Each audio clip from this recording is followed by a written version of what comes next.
महाभारत इतिहास सांगितला तसं शेण खाल्लं की नाही बुवानी? मग ह्याच्या व्यतिरिक्त महाकाळ बुवा कोण आहे सांगा मला? ह्याची उडी इथपर्यंतच आहे, कुठपर्यंत? जसं पहिल्या बारीत मी सांगितलं होतं, गाऊनवर अर्जुनाचा धनुष्य, द्रौपदीचा विषय, विझवताना गाणे फाटल वगैरे. ह्याच्या व्यतिरिक्त बुवाने काय गायलं का? गायला? अरे तू कोण नाहीस, पाणी कम चाय आहेस या पूनम आगरकर समोर, एवढं लक्षात ठेव. बुवा पहिल्या बारीची सुरुवात ही स्तवनापासून करायची असते बुवा. याला पहिल्या बारीतच मी एवढी भारी पडली. माझी गवळण काय होती? कान्हा तुझी र पिचकारी कशी खालून फुटलेली हाय.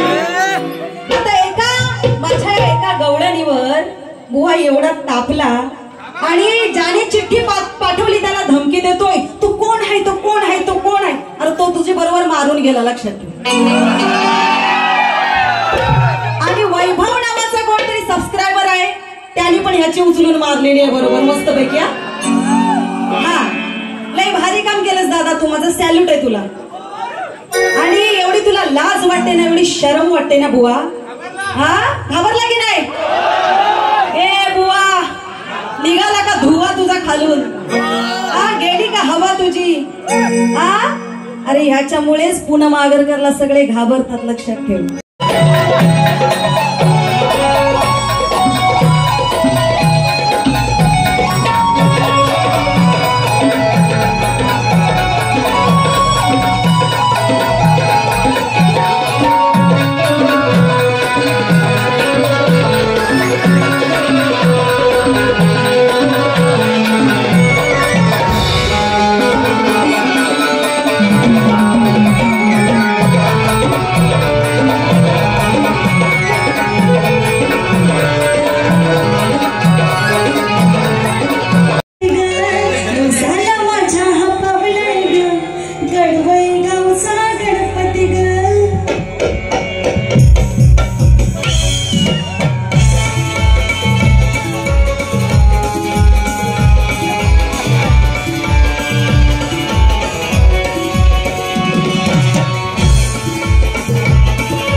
जाऊन बस बायकोच्या हातात बांगड्या भरून.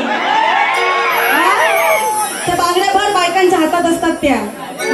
आणि असं नाचतो हिजड्यासारखा. अरे तू नक्की कोण, बाई आहेस की बाप आहेस की मधलाच आहेस? घेणार आहे पुढे पुढे विषय घेणार आहे मी बुवा. आता मी याला काय बोलू?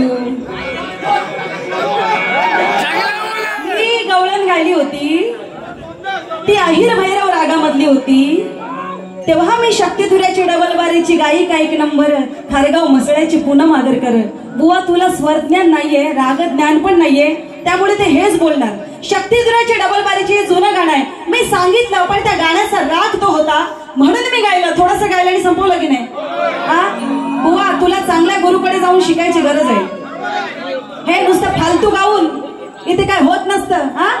तू जर गाणं काढलं असशील ना तर मला पण गाणं काढता येतं बरोबर. समजलं ना? ते कसं काढते ते बघ. आता तुला काय आज रात्रभर सोडणार नाही मी.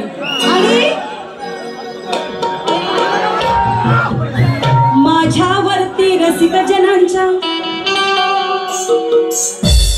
वळल्या किती नजरा नजरा दिलबरा करते तुम्हा